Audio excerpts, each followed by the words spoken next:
सभी भगत भाई बहनों को मेरा सत्सा है। तो भगत भाइयों, मैं मधु कलाहांडी उड़ीसा से और मेरा मोबाइल नंबर है 9692414501। भगत भाइयों, आप जो स्क्रीन में देख रहे हैं यह है पुस्तक ज्ञान अमृत एवं षड्यंत्र का विष। इस पुस्तक में संत रामपाल जी महाराज जी के सारे केसों का जजमेंट दिया हुआ है, जो कि संत रामपाल जी महाराज जी के जितने भी शिष्य हैं सबके लिए ये बेहद ज़रूरी है और जानना अति आवश्यक है, क्योंकि ये मैनेजमेंट वालों के बहकाव में आके ये लीला का नाम दे के अपने आप में खुश हुए बैठे हैं, जबकि संत रामपाल जी महाराज जी को आजीवन कारावास की सज़ा एक षड्यंत्र के तहत, जो कि राष्ट्रीय समाज सेवा समिति एवं मैनेजमेंट वालों के द्वारा और उनके परिवार और नाते रिश्ते जितने भी हैं उनके द्वारा संत रामपाल जी महाराज जी को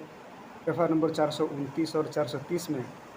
5 महिला और एक बच्चे की हत्या करके संत रामपाल जी महाराज जी को आजीवन कारावास की सज़ा इन लोगों ने करवा दिया। तो भगत भाइयों, सच्चाई का उजागर जब धीरे धीरे होने लगा, तब ये राष्ट्रीय समाज सेवा समिति और मैनेजमेंट वालों ने वास्तविकता से भगत समाज से कैसे दूर रखना है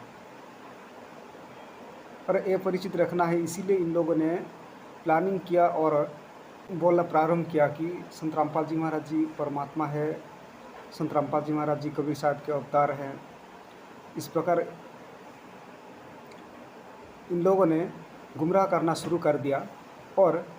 बेचारे भगत क्या करें, ये तो सदगुरुदेव जी में बहुत ही समर्पित है। इसीलिए इन लोगों ने ये राष्ट्रीय समाज सेवा समिति और मैनेजमेंट वालों का सारी बातों को मान के सच्चाई जो बोल रहे हैं प्रमाण के आधार पर, इसको ये लोग नकार रहे हैं और मानने को तैयार नहीं है। बोल रहे हैं कि ये गुरुद्रोही है, संत रामपाल जी महाराज जी के शिष्यों के बारे में और उनके परिवार के बारे में ये गलत बता रहे हैं। तो भगत भाइयों, हम भी परमात्मा के विधान से हम भी परिचित है, हम क्यों करेंगे दूसरे की निंदा। तो भगत भाइयों, जो सच्चाई है उसको दुनिया के सामने और इसका उजागर करना कोई गलत नहीं है। तो भगत भाइयों, जब तक आप इस पुस्तक ज्ञान अमृत एवं षड्यंत्र का 20 को और एफआईआर नंबर 429 और 430 को नहीं पढ़ोगे, तब तक संत रामपाल जी महाराज जी जेल से नहीं छूटने वाले हैं। और जब तक ये भगत समाज इन मैनेजमेंट वालों से सवाल नहीं करेगी और इनका विरोध नहीं करेगी, तब तक संत रामपाल जी महाराज जी जेल से नहीं आ सकते हैं। तो भगत भाइयों, ये लीला चिल्लाना बंद करो। एफआईआर नंबर 429 और 430 में कुल मिला के 29 लोगों को आजीवन कारावास की सज़ा हुई थी और जो 28 अभियुक्त हैं, जिन लोगों ने 5 महिला और एक बच्चे की हत्या किया, और उन लोगों ने ही संत रामपाल जी महाराज जी के खिलाफ बयान दिया कि संत रामपाल जी महाराज जी के कहने पर हम लोगों ने एक कमरा के अंदर बंद करके 5 महिला और एक बच्चे की हत्या लाठी और डंडों से मारपीट करके किया। तो भगत भाइयों, आप ज़रा विचार करें कि सदगुरु रामपाल जी महाराज जी ने किसी अपने बच्चे को जान से मारने के लिए कभी आदेश दे सकते हैं?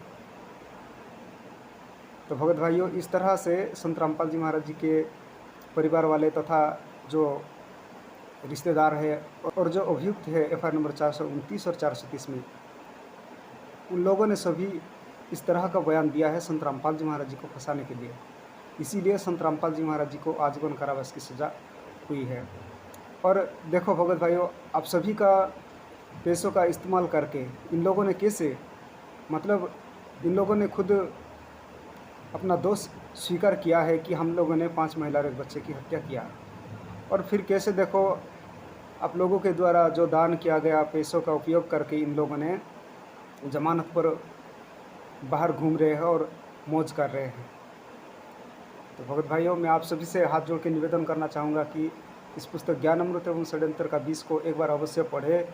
और ये कानूनिक प्रक्रिया से संत रामपाल जी महाराज जी को आजीवन कारावास की सज़ा हुई है और इसी तरीके से ही संत रामपाल जी महाराज जी जेल से छूटेंगे।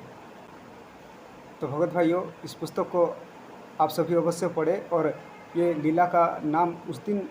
ख़त्म हो जाएगा जब आप ये पुस्तक ज्ञान अमृत एवं षड्यंत्र का 20 पढ़ोगे। तो भगत भाइयों, सभी को मेरा सत्साह है। जय हो बंदी छोड़ की।